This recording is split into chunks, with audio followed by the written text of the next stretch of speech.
Buona energia a tutti, benvenuti a Fiori Pianeti. Siamo a Ponzano, nella fattoria didattica di Monte Uccio. Oggi parliamo di fiori di bosco, i fiori più vicini alla natura. Vediamo quali.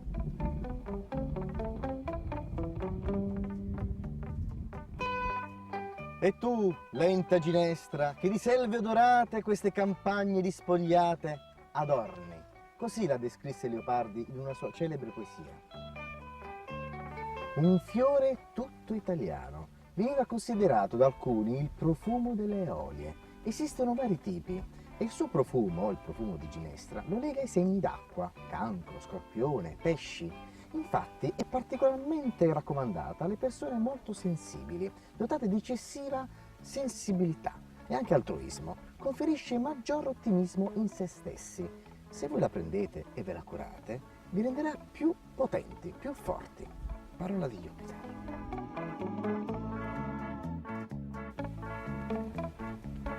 Non ti scordar di me. Eccolo qua.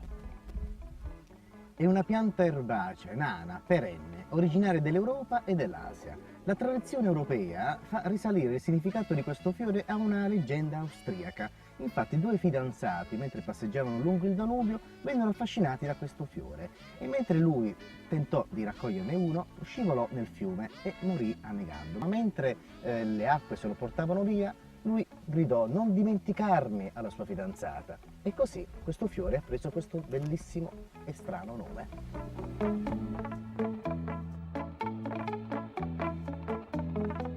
Il suo linguaggio è chiarissimo: non ti dimenticare di me. È legato a Saturno e al segno del Capricorno, del Toro e dei Gemelli.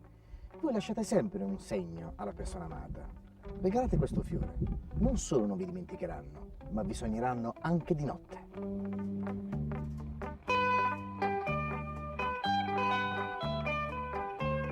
Il biancospino, chiamato anche il fiore delle fate. Vediamo perché.